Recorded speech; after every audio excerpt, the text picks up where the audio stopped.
Learning é o que aconteceu em 2022 e 2023. Já unifiquei as duas coisas. Tá? Se solidificou várias estratégias de Machine Learning usando ferramentas de Quantum para mercado financeiro, para saúde, para diagnóstico de imagens, para varejo, para logística, para otimização, para cenários de Machine Learning puro. Então tem muito material. Legal? E em paralelo tem segurança. Então agora imagina o seguinte, segurança não é o foco de Quantum, mas é um subproduto. Legal? Então você vai ter um impacto desse cara sendo aplicado para a security. Então por isso que é legal, super importante ter no radar isso. Então, para isso, o que eu montei aqui? Uma agendinha. 3 perguntinhas, né? Então a gente nivela, e aí vocês podem interromper, fazer perguntas. Sua né, talharias, né? Pratos com Finish Quantum. Tem vitamina Quantum, tem carretilha, não tem nada a ver. Mas você pode... Fato, o que a gente está falando é isso aqui, ó. Desde 2016, 2017, a coisa começou a pegar um tamanho maior. Foram quando apareceram as primeiras máquinas, né, o primeiro exemplo real. Mas a história é lá do século passado, dos anos 80. Vocês se lembram do século passado, do século 20, mecânica quântica? Essa história nasceu lá em 1920. Né? De 1920 até 1980, se falava em mecânica quântica. Me fala o nome de alguém dessa área. Quantum, né? Mecânica quântica. E se a gente fizesse um computador quântico? Então, há 40 anos, a gente já tem a provocação. E se eu construísse um computador quântico? Ninguém nunca pensou nisso. Né? Durante 60 anos. Então, há 40 anos, eu já sei como funciona. Só nos 2016, 2017, começou a ter hardware. Então, a gente está falando que em menos de 10 anos, eu começo a ter hardware. E olha só, nesse artigo do The Economist, lá de 2017, isso era o número de pesquisa que eu já tinha dentro dessa área. Né? Se você olha, em 2019, vocês lembram dessa história? A Google lançou um primeiro chip supercondutor, né? Um chip quântico, chamado Sycamore. O problema que ele resolveu era de 10 mil anos. Foi atingir uma solução em 200 segundos. Então, de 1980 até 2000 e pouquinho, a gente sabia simular computadores. Chega nos anos 2015, 2016, eu tinha as primeiras máquinas com pouca potência. Em 2019, a gente tem um cara de 50 qubits. A gente vai ver o que é isso. Aliás, o que é um bit? Uma série de impactos. Olha só, em 2020, o número de investimentos americanos, computação quântica. China, comunicação quântica. Opa, tem mais tecnologias quânticas rodando. Quer ver uma tecnologia quântica de primeira geração? Olha que legal. Laser. A gente já é usuário do que a gente chama de tecnologias quânticas de primeira geração. Está na minha mão. Né? O que a gente quer fazer agora com essa tecnologia? Processamento. Tecnologias quânticas de segunda geração. Legal? Vocês já fizeram ressonância magnética, raio-x, tem laser em casa, pointer. Isso é primeira geração. Então agora eu saio para um segundo momento. Né? E olha só, nesse segundo momento eu tenho várias tecnologias que a gente chama de quantum. As empresas nos últimos 10 anos estão investindo ou em comunicação segura com quantum, ou computação, resolver problemas, ou eu estou fazendo simulação de Monte Carlo, simulação química, de vacina, né? Ou eu estou fazendo metrologia, sensores quânticos para IoT. Então qual é o futuro de IoT? Novos sensores baseados em tecnologias quânticas.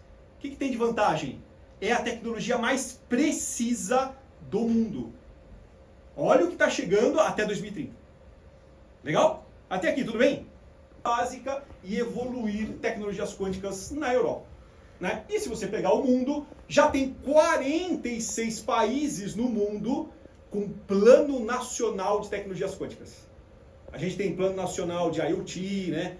Manifesto de saneamento. A gente tem plano nacional. A gente não tem um plano nacional de quantum. Já tem 46 países no mundo. Legal? Precisa correr atrás, né? Se você pegar números de agosto desse ano, são 38 bilhões de dólares em investimentos em tecnologias quânticas acontecendo hoje. Né? em vários países também. O Brasil está lá, a gente tem investimento também. Então tá aí, estavam 12 milhões de dólares, dá uns 60, 50 milhões de reais, que está sendo aplicado, é pequeno. Mas tá lá, certo? Muito bom. Mas ao mesmo tempo, isso daqui tem a expectativa de crescer. Então aqui, Eureka, sempre faz essa revisão para saber para onde está indo e como que a gente evolui esses caras. Né? Mas olha o tamanho disso. O ecossistema está explodindo. Tem 2 ecossistemas que cresceram em 2023. IA generativa e quantum. E as duas coisas estão entrando em convergência. Legal? Então olha o tamanho do que está rolando. Então, muito bem. Se você pegar em setembro desse ano, faz 2, 3 meses, em Belleville teve o maior evento de quantum do I3E. Né? Tinham 44 países participantes. Microsoft estava lá, mas iniciativa não falta, né? Então, para pegar tudo isso, pessoal, vamos ao que eu falei. Princípio de mecânica quântica. Aí eu olho para o físico, tem que falar, né? Qual é o seu nome? Gustavo, tem que pedir Gustavo. Então, muito bem. Gustavo, olha lá. Se a gente falar de mecânica clássica, todo mundo estudou para o vestibular. A gente pegava um corpo e fazia movimento, força, energia, e sabia, né? Você joga o meu cachorro, você sabe onde ele vai. Certo? Muito bom. Quando a gente fala de mecânica quântica, tudo está valendo, mas é partícula. Aí a coisa muda. Legal? Aí eu estou falando de um fóton, estou falando de um elétron, estou falando de uma molécula. Alguém tinha que estudar isso. Isso foi estudado no século XX. Né? De 1920 até 1980, quando alguém teve a brilhante ideia, Richard Feynman, e falar o seguinte, se eu posso estudar movimentos, variações de uma partícula, a matemática é outra, mas por que eu estou usando um computador clássico para simular isso? Essa é a sacada. Legal? Porque, se você olhar, a natureza não é binária, pessoal. A natureza é quântica. Eu falo isso pro meu moleque todo dia. Ele é quântico. Meu cachorro é quântico. Eu não sei onde ele está e o que está fazendo ao mesmo tempo. Né? Então, olha só. Se você pega esses problemas, tem problema que não dá para resolver com computador clássico. Por quê? Porque é exponencial. O número de soluções, de estados, ao mesmo tempo, é exponencial. Lembra do problema da Google, 2019? Levaria 10 mil anos para eu colocar todo o data center para simular. Eu fiz em 200 segundos. Por quê? Olha isso aqui, ó. Quando eu vou para quantum, eu reduzo a complexidade. Então agora pausa. Quais são os problemas da ClearSafe que tem característica exponencial? Clientes de vocês que têm problema de característica exponencial, normalmente estão num HPC, High Performance Computing. Legal? Levam 3 semanas para resolver, bota para rodar e leva 48 horas. Né? Problemas exponenciais num cenário de quantum viram um tempo polinomial. Por quê? Porque o princípio, a característica de quantum é assim. Né? Exemplo, olha só, você pega o projeto de Haber-Bosch, processo Haber-Bosch, Cubatão. Né? O que você tem que fazer lá em Cubatão? Criar fertilizantes. Eu tenho que fazer um monte de cálculo, olha só, 400 a 650 graus Celsius, atmosfera, é aquele, né, sensacional cenário, muito bom. Se eu tiver olhar na natureza, tem uma bactéria no pé de leguminosa que faz o mesmo processamento de captura de nitrogênio à temperatura ambiente. Ela não precisa de nada. Né? Quer simular ela? Simula. Chama-se nitrogeniase. Precisa de 1 vezes 10 a 51 bits. Impossível. Né? Ou 160 qubits. Estimado. Opa! Então, peraí. Eu preciso de 10 a 51 bits clássicos para simular um problema de fixação de nitrogênio. Ou menos de 200 qubits. E aí você começa a olhar. Já tivemos anúncios de máquinas com mais de 200 qubits. Hoje. Né? A IBM está com um de 433. E anunciando um de 1000. E a gente vai chegar em 2024 beirando os 4.000 qubits. O que vai acontecer então com a indústria de fertilizantes? Revolução. Legal? Isso vai acontecer. Né? O que falta aqui? Falta o algoritmo. Eu tenho um hardware, mas eu preciso do algoritmo. Ele é quântico também. Né? Então, ó, se a gente olhar tudo isso, vamos pegar um exemplo com a Microsoft. A NASA tinha um processamento de mais de 2 horas de setup de satélites de comunicação. 2 horas para fazer o setup de gerenciamento de mensagens, né? Numa otimização baseada em Quantum Inspired Optimization, a gente foi para 16 minutos, depois para 2 minutos. Legal? Isso é mais de... Opa, deixa eu voltar aqui. 98% de redução no tempo utilizando Quantum Simulation e Quantum Optimization. Né? Então você começa a ter vários cenários desse tipo. Né? A Willis Tower está utilizando o Quantum para fazer projeção de risco de mercado, otimização de carteira. Vários bancos no mundo estão utilizando para fazer gerenciamento de risco com Quantum. E aí já tem várias literaturas já publicadas, né, sobre isso. Aqui, ó, vários bancos estão criando motores específicos para otimização de crédito, simulação de carteira. Fazendo o quê? Trazendo aquilo que é exponencial para um tempo polinomial. Legal? Então esse é o cenário. Mega investimento. JP Morgan está liderando isso, tem vários grandes projetos, né? O maior pesquisador na área do mercado financeiro está no JP Morgan, né? Marco Pistoia. Então depois, se vocês procurarem, muito material publicado, gratuito, né? Está disponível. Para olhar isso aqui, ó, o que está por trás. Então agora eu vou começar a mergulhar, né? Por que isso é possível? E a gente nivela a galera. Olha só, isso aqui é um bit, certo, pessoal? Me dá um exemplo de bit. Tá aqui, ó, luz, né? Lâmpada. Tá ligado, certo? Tá ligado é 1, tá desligado é 0. Muito bom, então eu posso falar o seguinte: quantos estados eu tenho possíveis ali? São 3 lâmpadas. Quantas possíveis combinações eu tenho? 8. Por quê? O que acontece? 2 a terceira. Certo? São 2 estados possíveis, base 2, 3 carinhas. 2 a terceira, 8 possíveis estados, 1 de cada vez. Legal? Qual é esse estado? 1, 1, 1. Ó, ali tá 1, 1, 0, por exemplo. Quando eu vou para Quantum, já mudou. Não é uma chavinha. É essa esferinha. É uma boa forma de representar. Legal? Deu para perceber que é um vetor? Todo mundo gosta de álgebra linear? Né? Mas a álgebra linear não tem nem divisão, certo? É legal, só tem somar e multiplicar. Né? Mas olha só, se você olhar, quando eu represento um bit quântico num vetorzinho, significa que ele pode estar lá em cima, 0, lá embaixo, 1, mas ele pode estar aqui, olha só. Ele pode estar no meio. O que significa? Ele pode ser 50% 0, 50% 1. Isso não acontece com uma lâmpada. Legal? Isso é superposição. Quando eu faço isso, adivinha o que aconteceu? Eu começo a trabalhar paralelamente. Paralelismo. Nativamente. Todos os estados. Lembra aqueles 3, 2 a terceira, 8 estados? Um computador quântico de 3 qubits, ele faz o quê? 8 estados ao mesmo tempo. Pronto. Você foi para o exponencial. Agora pensa 200 qubits. Faz a conta do celular aí. 2 elevado a 200. Ou 2 elevado a 170. Percebeu? Não dá para simular. Qual é o limite de simulação hoje de um computador quântico? Eu falo assim, 54 ou 56. Né? 2 a 54 estados possíveis ao mesmo tempo em memória, em processamento. Não dá. Na minha máquina eu tenho 16 GB de memória. Eu simulo 28 qubits. 29, é a RIA. Legal? Num servidor de Azure, 40. Várias máquinas em cluster, memória, 40 qubits. 41, ferrou.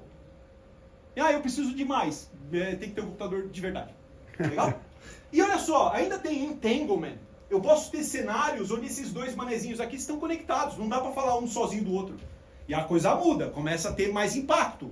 Ou eu posso ter interferência, um interfere no outro. Então, de fato, lembra disso daqui? Portas binárias? Pode chorar, né? Quem é? Emoção? Portas binárias, certo? Né? Então, vai ter portas quânticas agora. E é isso que a gente já tem há 40 anos, né? Há 40 anos eu já sei como é que vai funcionar. Cada uma dessas portas, olha o que ela faz. Dá para perceber? Eu rodo o vetorzinho. Então, o que um desenvolvedor de Quantum está fazendo? Rodando o vetorzinho na esfera. Só que são vários. Então, você começa a fazer algoritmos que manipulam essa combinação. Isso é desenvolvimento.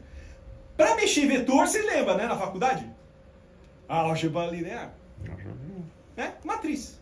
Então, toda vez que você faz uma conta de quantum, é uma matriz que está rolando. Né? E aí, aqui ó, as matrizinhas. Ah, o operador T. Aqui você tinha uma tabela da verdade, o short, lembra? O short é a tabelinha da verdade. Aqui você tem uma matrizinha da verdade. Né? Legal? Então, ó, isso está por baixo dos panos de quantum, né? Então, ó, você vai ter programas assim. Então, olha só que legal. Quantos qubits você tem aqui? 5. Cada linha é um qubit representado no tempo. E as caixinhas? São as operações.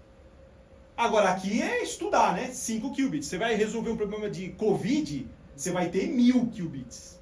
Aí você para de visualizar. Aí é só álgebra linear pura. Legal? Então, para estudar, você vai usar um monte de ferramenta. Olha que legal. O que é esse monte de botãozinho que você tem aqui? Tipo de rotação. Roda 40 graus, 50 graus, 60, 80. Você vai brincando com a manipulação e no final você tem um estado que você lê. Opa! Enquanto você olhou para ele, você tem um colapso, sai o resultado.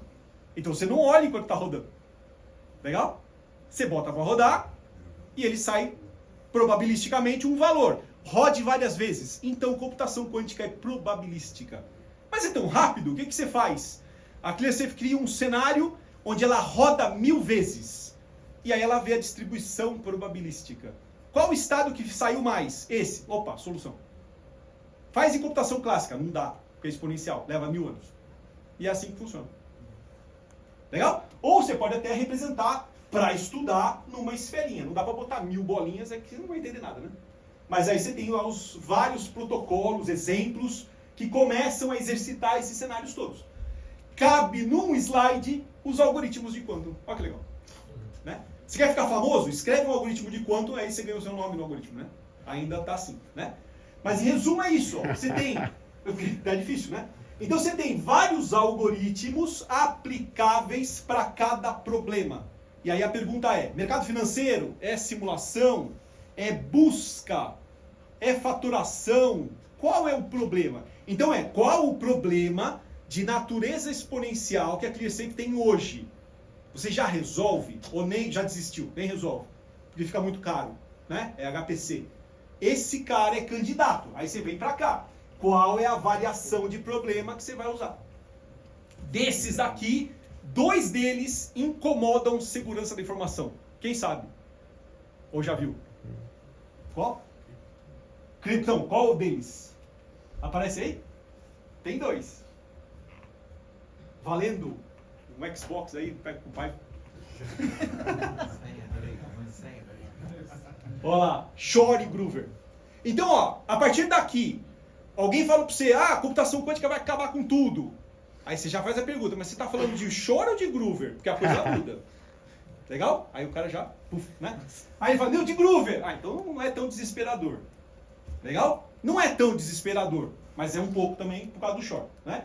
Então tá aqui, ó, eu tenho várias famílias de algoritmos, 2 deles incomodam, mas por que tem gente que está relaxando? Por causa disso aqui, pessoal. Ó, como está o computador quântico. Certo? Nós estamos nos anos 40 da computação clássica. E aí tem os mais otimistas que falam, não, a gente já está nos anos 60. Né? Mas a gente está ali, ó. Ó, os computadores ainda dá para ver o miolo, né? É isso aqui, ó, não é padronizado.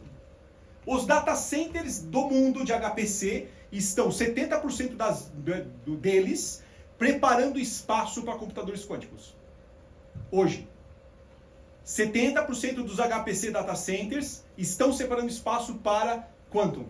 Qual é o desafio deles? Não dá nem para saber quanto consome de energia, não sabe que fio ligar. Não é padronizado ainda. Né? Ainda cada um faz de um jeito. E ao mesmo tempo, tá aqui, ó, tem um monte de tecnologia exótica. Você pode falar de supercondutor, a IBM, Riget, Google. Você pode falar de photonics, que é baseado a laser. Você pode falar de quantum dots, trapped ions. A Microsoft está fazendo é o qubit topológico, né? E fora software. Não está padronizado ainda. Aí então você fala assim, estou desesperado com segurança da informação. É bom, mas ainda não está pronto, né? E quando estiver pronto, está na mão de uma organização criminosa que vai fazer um ataque? Então qual é a previsão? Então alguns especialistas falam, 2030. né? Ou um antes, né? Olha só, um modelo completo. Ele é híbrido. Tudo que vocês vão fazer em Quantum é híbrido. Você tem um modelo aqui, uma maquininha na máquina aqui na mesa, né? É clássico, domínio clássico. Aí você tem um rack de micro-ondas. Opa, então área nova para engenheiros de eletrônica. Explodiu, né? Depois você tem uma área domínio quântico, onde você tem criogenia. Esse cara precisa de isolamento. Você espirrar perto dele, parou o software, né? Você não pode, tem que estar isolado. Então ele está isolado a Kelvin, milikelvins. Não é temperatura ambiente. Você não vai comprar, provavelmente você não vai comprar um computador quântico. Você vai consumir uma subscrição. Legal? E depois? Depois você tem os qubits, né? Os qubits estão aqui, ó, tem 5. E aí o chip que está lá dentro do freezer, rodando. Né? Como é que está rodando hoje o mercado? Está assim, ó. Está enorme. Tem gente pra caramba criando IBM, Google, Rigetti, Xanadu, Qurage, Pascal. Todo o stack está em desenvolvimento nesses últimos 5 anos. Tá? Mais forte, 2019 para cá. Né? Cadê a Microsoft? A Microsoft está aqui, ó, Paz. Então eu tenho o Azure Quantum, que eu vou mostrar daqui a pouquinho. Né? E aí você está falando que eu tenho toda uma interface, toda uma série de motores para fazer rodar isso aqui. Ó. Já tem um computador quântico mapeado. Ele funciona desse jeito. Mas está em desenvolvimento. Né? Então tudo que a gente está vendo está assim, certo? Olha que legal. Nós estamos nos anos 40. Prova. Olha só. Tá parecido, né? Mais ou menos. Então, para nivelar, então, pessoal, se a gente pegar aqui o que é um qubit, né? Se a gente pegar bit, né, é uma unidade de informação básica. Então, se eu falar um bit clássico, é chaves, certo? Você tem transistor, você pode fazer bilhões, né? 1 mega de uma CPU. Muito bom. Se eu falo um bit quântico, é um elétron. Ele pode ser um elétron, pode ser um fóton, um íon. Isso é que dá a variação hoje de fornecedores. Por isso que não está padronizado. Cada um escolhe uma tecnologia. Né? E todas elas têm uma coisa em comum. Responde à mecânica quântica. Legal? Se responde à mecânica quântica, significa o seguinte, olha só, vamos pegar um elétron. Esse estado qual que é? 0. Legal. E esse daqui? 1. Por quê? Sei lá, sul para cima é 0, sul para baixo é 1. Né? Bacana, um computador exótico. Agora, em computação quântica, em mecânica quântica, a natureza é quântica, isso aqui pode acontecer. Esse louco aqui está em norte e sul, né? Ao contrário, ao mesmo tempo. Como é que eu falo que isso daqui tem impacto? Porque isso é superposição. Os dois estados são possíveis ao mesmo tempo. Então significa que esse cara em superposição, se eu tiver vários deles, eu ganhei paralelismo. Como é que eu represento isso num programa de computador? Eu boto algo assim. Então, parabéns, isso aqui é a representação de um estado quântico de um qubit. Então, a próxima vez que você enxergar isso aqui, você já sabe, né? Você vai perguntar, isso aqui é um estado quântico. Legal, qual é o valor de alfa? 0. É 0? Então esse cara está em 1. E se for 50?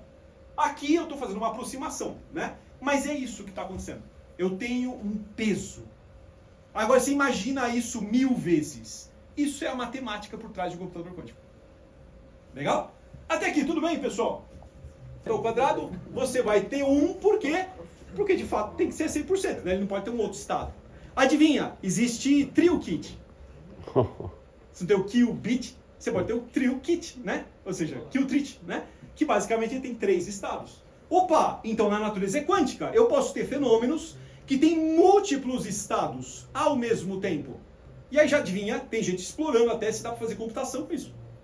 E se puder, espetacular. Legal? Então, tudo isso para chegar aqui, ó. Se eu tenho um qubit, só para reforçar, né? Eu tenho um qubit, 2 estados possíveis. Se eu tenho 2, são 4. Se eu tenho 3 qubits, são 8 estados possíveis. Cada um deles pode estar marcado aqui, ó. Estou no 0, ou estou no 7, no 1, né? Agora, se esses caras estiverem em superposição, eu posso dizer o seguinte, olha, qbyte. Eu tenho um qbyte, 8 bits, 8 qubits. Esse cara está em estado 0, 0, 0, 0, 0, 0, 0, certo? E se ele tiver em superposição, o que vai acontecer? Eu tenho 256 estados possíveis ao mesmo tempo. Já o qubit já é animal, para várias simulações. Né? E é isso que vai acontecer. Eu começo a ter todos os possíveis estados marcados ao mesmo tempo. Legal? Até aqui, tudo bem, pessoal? Tá indo bem? Super! Quando a gente começa a codificar? Muito bem. Tem Copilot já. Vou mostrar aqui. Então, para quem a gente vai, onde vai ter? Utilizando esses caras todos, né? Carbono, captura de carbono, novos materiais, inteligência artificial. Já se começa a falar, deixa eu voltar aqui, já se começa a falar que para diversas indústrias, eu vou ter já um monte de aplicação já candidata. As startups estão escolhendo esses cenários todos. Tá? Então eu tenho para cada um do cenário de finança, governo, health, já um cenário de indústria. Né? Eu posso pegar na área de saúde, toda a área de saúde já está mapeada para Quantum. Ou seja, quais são os motores que vão ser aplicados para cada um, diagnóstico de imagem, medicina de precisão, telemedicina, até a parte de otimização, simulação. Já tenho vários cenários sendo publicados na utilização desses caras. Né? E quando a gente fala de Quantum Machine Learning, já se sabe como vai funcionar. Em resumo, está lá. Ó. Eu tenho clássico, eu já sei o dado clássico, é 0 e 1. Qual é a forma de treinar um modelo de Machine Learning? Que é o que foi utilizado por Generative AI, por ChatGPT, é o Machine Learning. Aqui, como eu faço o modelo de Quantum? Já começa a aparecer os desenhos. O cenário é híbrido. E olha o grande desafio. Dado clássico vira dado quântico. Depois ao contrário. Sempre híbrido. Quais cenários de aplicação? Vários.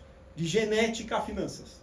Né? Começa a ter vários motores aplicando. E para o mercado financeiro? Um monte de simulação.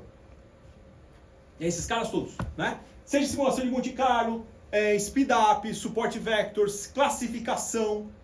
Todos esses cenários são candidatos porque eu reduzo o modelo exponencial. Né? Reduzo a dor exponencial e, para piorar, o Gartner já cravou para cada cenário quantos qubits são estimados para se atingir um benefício. Legal? Então, olha só, todos esses motores estão provocando o quê? Tem um impacto. Qual é o impacto? Quando isso estiver rodando, a gente pode então pegar o que vai acontecer. Vocês podem brincar com 5, 10, 15 qubits. Né? Lembra, cada linha é um qubit. Cada um desses motorzinhos você pode colocar ali. Né? Então, literalmente, eu posso pegar cada um dessas caixinhas e adicionar dentro do meu motor. Né? Mas olha o que está acontecendo aqui. Isso aqui é o núcleo do que a gente chama de comunicação quântica. Acredite, olha o que está acontecendo aqui. O qubit que está aqui, está lá em Cubatão, está sendo trazido até São Roque. Olha que legal. O que tem no meio? Esses dois links que você está vendo, esse cara aqui, pode ser um link de satélite, pode ser um link de fibra ótica, que está comunicando os dois. Eu estou com um protocolo, aí eu tenho que manipular daquele jeito, com aqueles operadores, o estado do meu qubit está sendo levado para frente. Isso é um modelo, tem um nome isso. É um modelo de teleporte quântico. Né? Então começa a ter vários simuladores que dá para fazer coisa pra caramba. Né? Você começa a brincar localmente e dá para fazer vários tipos de exercício que você acaba achando, né, dentro desses ambientes. Né? Aqui, ó, só para ter uma ideia, olha o que está acontecendo aqui. Esse algoritmo, que está bem grande, é o algoritmo de Shor. Ele é o cara que tem um grande impacto em segurança da informação. Dá para simular ele. Hoje se simula quebrar o 15. O que é o 15? 3 vezes 5. Certo? Eu consigo quebrar... Imagina que a chave de criptografia fosse o valor 15. Eu quero achar a chave privada e a chave pública, é o 3 e o 5. Eu encontro 3 e 5. Pô, mas esse é o maior número que foi quebrado? Pois é. Qual é o tamanho das chaves atuais? Quantos qubits eu preciso para quebrar uma chave maior? E esse é o grande desafio, ter uma máquina que consegue fazer esse tipo de quebra, né? Ter potencial para isso. Não está lá, ó. Olha o que aconteceu. Shor.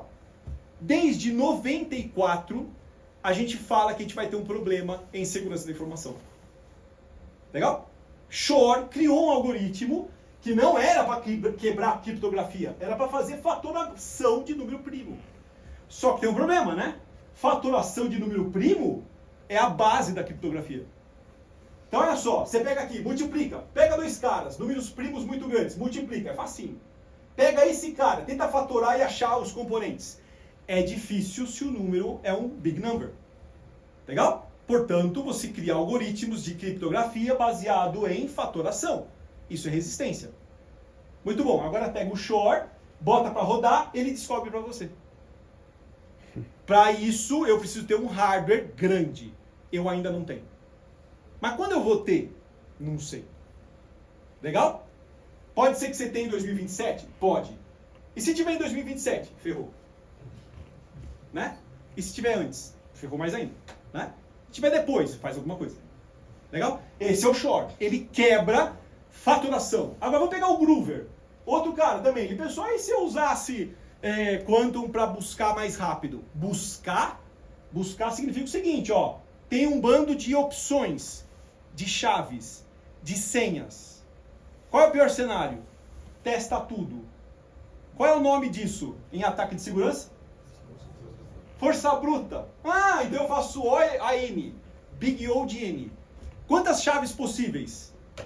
Sei lá, 20 milhões. Testa todos, não está fazendo nada. Tem 17 anos.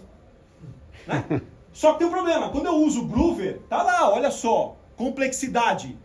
Quando eu uso o Groover, nesse cenário, isso vai para a raiz de N. O que significa? Reduzir a complexidade para grandes números. Groover tem impacto de segurança. Não quebra tudo, mas pode ter um impacto grande também para chave simétrica. Legal? Então esses dois, aí está aqui o Groover, né? Aí ó, você vai começar a se acostumar, né? Em resumo é o seguinte, aceita, é mais fácil, né? Mas é daqui, ó. Você tem esse jeitão de algoritmo, aqui tá algumas abreviaturas, né? O N, então é o número de qubits que você tem, replica essa estrutura e tal. Mas isso aqui, feito N vezes, eu tenho um número menor do que a força bruta que um hacker poderia utilizar para uma chave simétrica. Ferrou também, né? Então olha só, em 2016, isso aqui é o mais importante para vocês. A ClearSafe precisa estar conectada com o NIST. Já está, mas eu quero que vocês estejam mais com o time de Quantum Safe, tá? E Post-Quantum Cryptography. Então o nome disso, desde 2016, é criptografia depois do Quantum. Porque quando nascer, ferrou. Você tem que fazer alguma coisa, tá? Desde 2016, a gente já sabe, chave pública, chaves assimétricas, joga fora. Aí você fala, ferrou Bitcoin? Pois é, blockchain. Todo mundo que utiliza Diffie-Hellman, RSA, todos os cenários assimétricos, baseados em faturação, big numbers, vai quebrar. Por quê? Porque eu posso ter um motor de Quantum fazendo faturação. Shor. Legal? Ah, mas e os cenários de simétrica, chaves simétricas? É Groover. Olha o que ele está falando. Não vai ser um dramático, né? Mas vai dar problema. Qual que é a base da mitigação? Qual o tamanho da chave simétrica? 128 bits? Legal, multiplica por 2, já dá uma salvaguarda. Vai para 256. Lembra, o Groover reduz. Né? Raiz de N. Então essa redução, você só simplesmente pode aumentar a chave. Todo mundo aqui sabe, não é simples aumentar a chave. Tem impacto de performance, de tudo. Vai doer, mas você não está trocando o protocolo. Legal? Mas e Shor? Joga fora, pega outro. Pega outro qual? Ó, ataque de Shor pega todo mundo que é assimétrico, Groover pega todo mundo que é simétrico, e desde 2016 eu já tenho candidatos. Vocês já ouviram falar desses caras? Então a partir de agora, corre atrás. Olha esses caras, tá? Então, ó, tem vários, esses rounds já foram andando. A gente estava fechando agora com 7 principais finalistas, né? Em 2023, anunciou esse quarto round, 4 grandes algoritmos finalistas, tá? Então a gente chama McEllis, Bike, HQC e o SIC. Esses caras tanto para criptografia quanto assinatura digital. Vão ser os fechados, os finais, saberemos em 2024. Legal? Então já tem. Como é que a UNIST fez? Competição internacional. Vai mandando aí algoritmo, vamos escolhendo, ataca, vê se funciona. se é melhor do que os atuais. Se for, a usa. Então, mais importante hoje é isso aqui, ó. O NIST está falando, desde 2021 até 2023, acabou o ano, né? Se preparem, façam o inventário dos dados. Quais são os dados em trânsito e os dados persistidos com criptografia? Dado persistido é um problema. O maior tipo de ataque hoje é gravar comunicação, porque em 2027 eu quebro depois. Com Shor ou Groover. Legal? Na sequência, 2024, ano que vem, vai ter a publicação dos protocolos padrão. E aí os vários sistemas operacionais, as empresas vão adquirir, vão adicionar, né? De 2024 a 2030, transita. Estamos atrasados. Legal? A pandemia atrasou todo mundo, né? E 2030? Fala-se que até 2030 eu tenho um ataque relevante com o computador quântico. Existe uma equação chamada equação de Mosca, que fala o seguinte: quanto tempo vai demorar para ter um computador quântico? Se for menos do tempo de transição da indústria, vai dar meleca. Vai ter um ataque global. E aí fala assim, 50% de chance, 2027. E aí é especulação. Até aqui, tudo bem? Aqui, tá? Aqui tem vários motores atualizados, é uma comitê, Microsoft, esse tipo de conversa. Você vai ter que baixar os decks todos para testar, inclusive. Então você já pode testar, não está padrão, né? Então ele pode ter problema, pode não ter compatibilidade, mas já está tudo disponível. Legal? Tudo que a gente falou até aqui é post-quantum cryptography. Criptografia pós-quantum, que é só um algoritmo matemático que é resistente a um ataque de Shor ou ataque de Groover. Legal? Só que tem um outro cara também, tem a criptografia quântica. E comunicação baseada em quantum.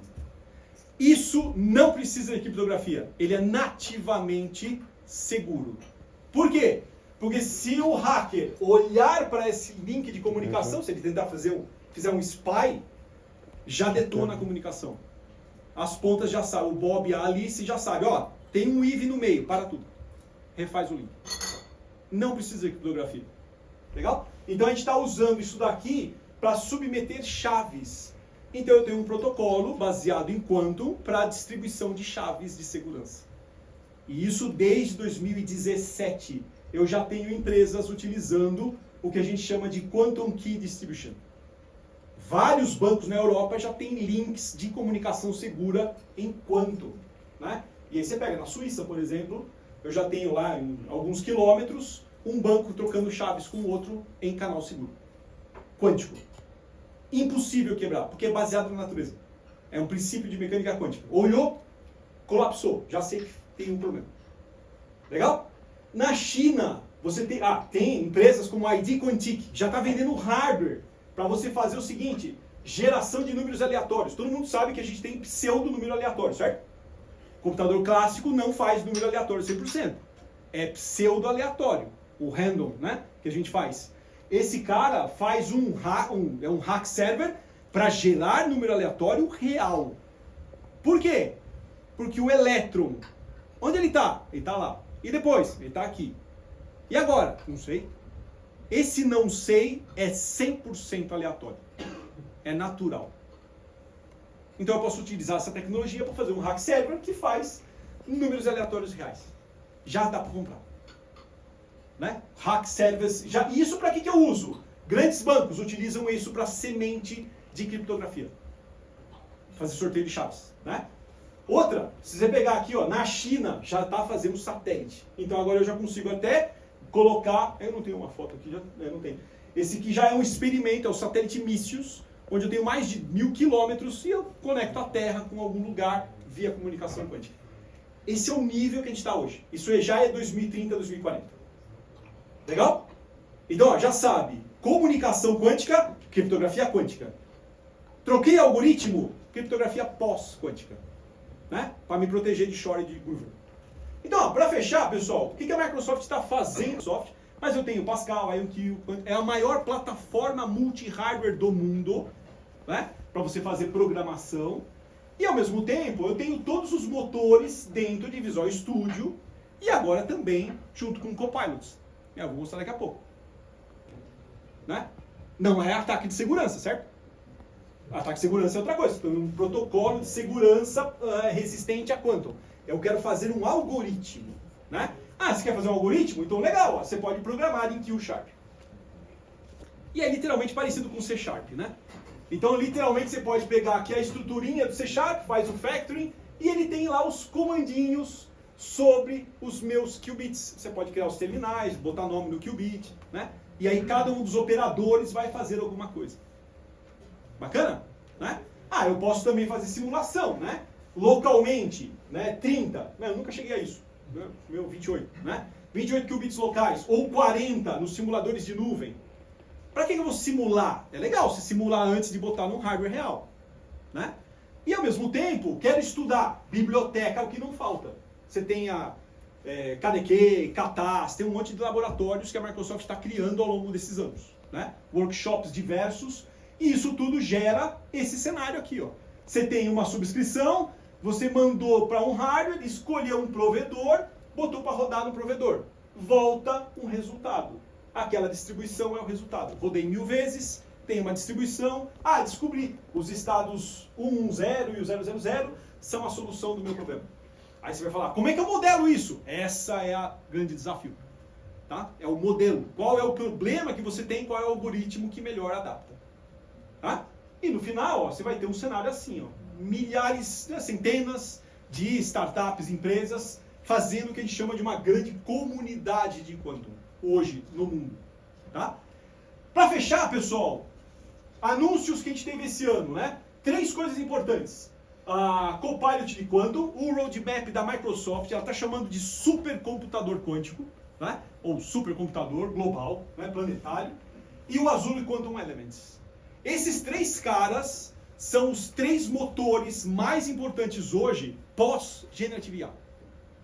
Legal? Então, ó, o primeiro com certeza, né? A gente está falando o seguinte, eu posso entrar dentro de um cenário de química e explorar, né? E está online. Deixa eu botar ele aqui para você ver. A gente falar em próximos passos, é isso aqui, ó.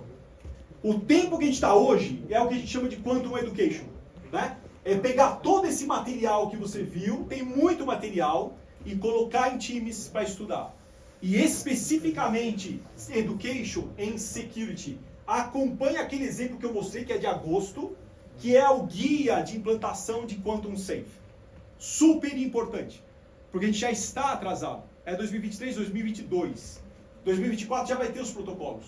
E por último, você acabou de criar a subscrição, você já tem $500 de crédito em todos os provedores de Azure Quantum da Microsoft. Legal? Ou seja, pode gastar os 500 submetendo para um hardware real. Se tiver um projeto grande, você tem um crédito de 10K. Deixa o time da conta saber e a Microsoft faz esse aporte e a gente cria créditos para fazer um mega projeto global. Legal? Então, super importante esses passos. A gente está aqui, pessoal.